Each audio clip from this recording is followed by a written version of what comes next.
안녕하세요. 오늘은 2021년 7월 1일 목요일 아침입니다. 안국과 새벽기도에 오신 여러분들을 진심으로 환영합니다. 저는 내파교회를 섬기는 정순옥이라고 합니다. 드디어 7월이 되었습니다.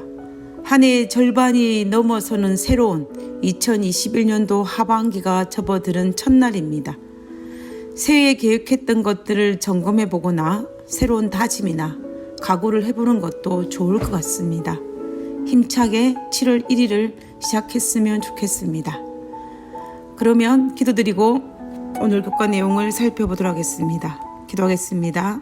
하늘에 계신 저희들의 아버지, 이 아침에 우리를 찾아오시어 하나님 안에서 쉴 수 있는 특권을 허락하여 주심을 인하여 감사합니다. 아버지, 우리를 고아로 버려두지 아니하시고 하나님 품 안에 품으시고 우리에게 하늘의 평안을 허락하심을 약속하신 하나님의 은혜로 인하여 감사를 드립니다. 오늘 이 시간에도 하나님의 날개 아래에 하나님의 품 안에 들어가서 편히 쉬는 그런 시간 될 수 있도록 도와주옵기를 거룩하신 예수님 이름으로 기도드렸습니다. 아멘.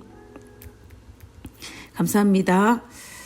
2021년도 제3기의 총제목은 그리스도 안의 쉼이라는 제목입니다. 그래서 우리는 제1과 쉴 틈 없이 바쁜 세상에서 살아가기에 대해서 우리가 지금 살펴보고 있습니다. 우리는 지금까지 쉴 틈 없이 바쁘게 돌아가는 세상 속에서 하나님께서 우리를 하나님 안에서 쉼을 쉬라고 명령하셨다라는 사실을 확인할 수가 있었습니다. 특별히 교과에서 다루고 있는 이 쉼은 단순히 육신적인 피곤을 푸는 쉼을 다루는 것이 아니고 영적으로 정신적으로 곤비하고 낙담과 절망으로 가득한 이 지친 영혼들에게 진정한 쉼에 대해서 살펴보고 있는 것입니다. 그래서 오늘 목요일 소지에서는 동생 아벨을 죽인 아담과 하와의 첫째 아들인 가인이 얼마나 불안하고 피곤한 상태로 피하여 유리하는 삶을 살았는지를 살펴보면서 우리가 어떻게 하면 이 땅에서 진정한 하나님 안에서의 쉼을 쉴 수 있을지에 대해서 한번 살펴보는 시간을 가지고자 합니다. 어쩌면 가인의 출발은 아담과 하와를 제외한 이 땅에 태어난 모든 인류에 태어난 사람들 중에서 가장 좋은 조건에서 출발했음을 알 수가 있습니다.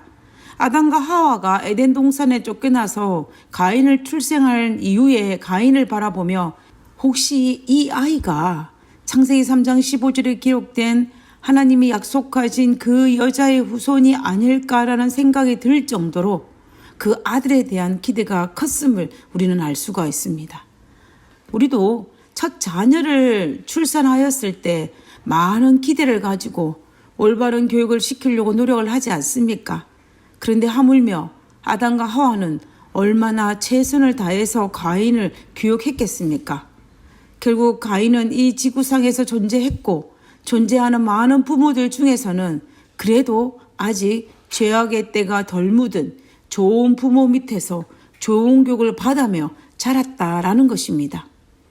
그럼에도 불구하고 가인이 왜 피하여 유리하는 자의 삶을 살면서 진정한 쉼을 누리지 못했는지를 살펴보는 것은 우리가 이 땅에서 어떻게 살아야 할지에 대한 좋은 예가 될 것입니다. 우리가 너무나 잘 알고 있는 것처럼 창세기 4장에서 하나님께서 동생 아벨의 제물은 받으시고 가인의 제물을 받지 않음으로 인하여 가인이 아벨을 쳐 죽이는 사건이 발생하였습니다. 우리는 하나님께서 왜 가인의 예물을 받으실 수 없었는지를 잘 알고 있습니다.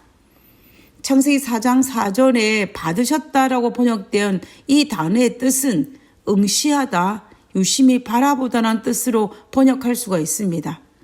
하나님께서 집중하여 유심히 바라보시는 것은 재물 자체가 아니라 그 재물을 바치는 사람의 태도였습니다. 아마 가인도 자기가 지은 농산물 중에서 가장 최상의 것을 드렸을 것입니다. 그럼 하나님께 드리는 예물로서는 문제가 없을지 모르겠습니다. 그러나 하나님께서 땅의 소산으로 드려진 가인의 제물을 거절하는 것은 피 흘림의 제사가 아니었기 때문입니다. 그리스도의 피를 대표하는 죽임을 당한 어린 양의 피가 없는 제물이었기 때문에 하나님께서는 그것을 받으실 수 없었던 것입니다.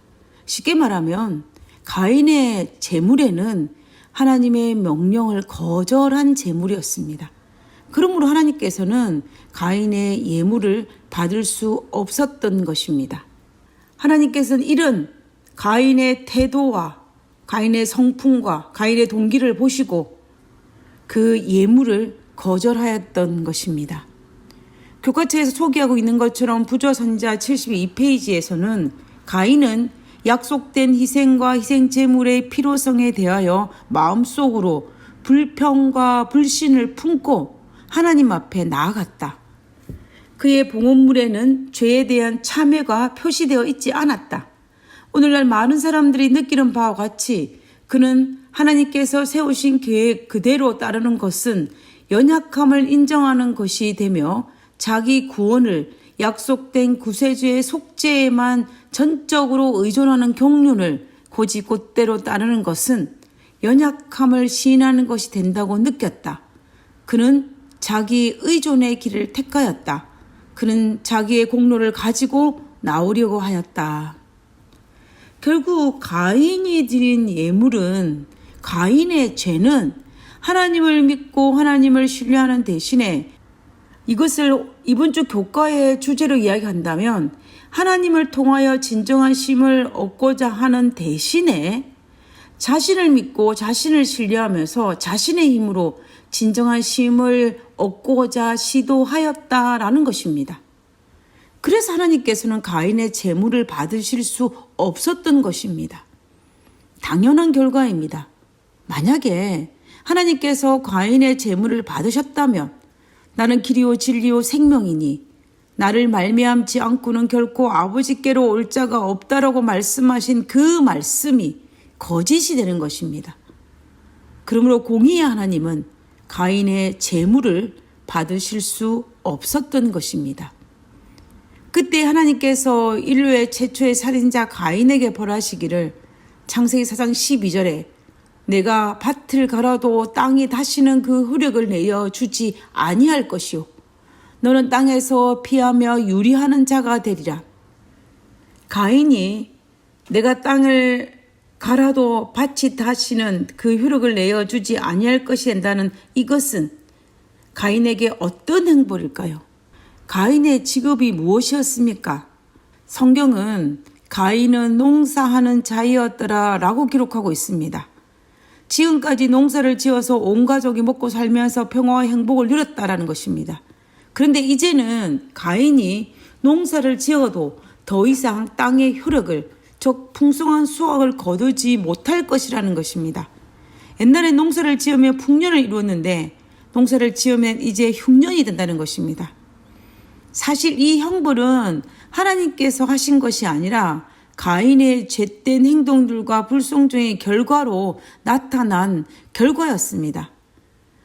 그러므로 가인은 한 곳에 정착하여 평화롭게 농사를 짓지 못하니 자연적으로 이곳저곳을 떠도는 유리한 자가 될 수밖에 없는 것입니다. 아마도 가인은 다른 사람으로부터 형제를 죽인 살인자라는 비난과 땅이 효력을 발휘하지 못한 그 원망의 소리로 인하여 피하여 유리한 자가 될 수밖에 없었을 것입니다. 하나님 안에서 쉼을 찾기를 거부한 가인의 결과는 다른 어떤 곳에서도 참된 쉼을 찾을 수 없음을 우리는 볼 수가 있습니다. 이 사실을 깨달은 가인이 하나님께 이렇게 이야기했습니다. 창세기 4장 13절에서 14절에 가인이 여호와께 아뢰되 내 죄벌이 지기가 너무 무거우니이다. 주께서 오늘 이 지면에서 나를 쫓아내시온즉 내가 주의 낯을 배웁지 못하리니 내가 땅에서 피하며 유리하는 자가 될지라 무릇 나를 만나는 자마다 나를 죽이겠나이다 라고 이야기합니다. 가인은 자신의 재벌이 중하다고 이야기하면서 피하여 유리한 자와 플러스 그리고 나를 만나는 자마다 나를 죽일 것이라는 그 두려움에 대한 이야기를 합니다. 우리가 하나님의 임재로부터 도망치려 할 때에 우리의 삶에는 진정한 쉼은 사라지게 됩니다.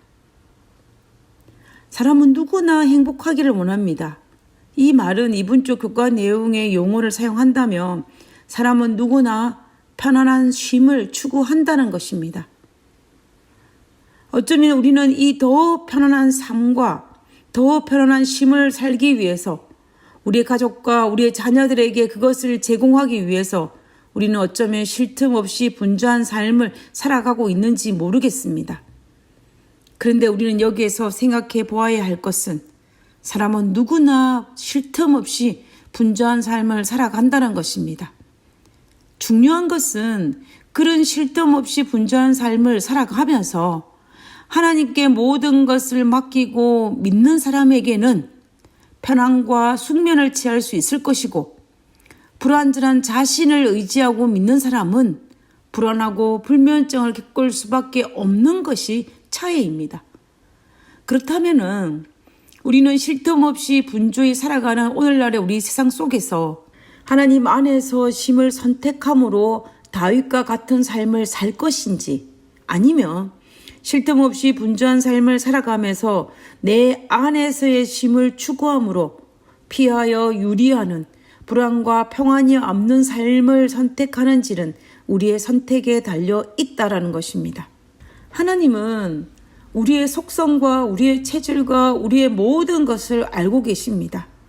우리에 대해서 가장 잘 알고 계신 하나님께서 이 사실 또한 알고 계시기 때문에 수고하고 무거운 짐자들아 다 내게로 오라고 명령하셨고 7일 중 한 날인 안식일을 쉬라고 명령하셨음을 우리는 알 수가 있습니다.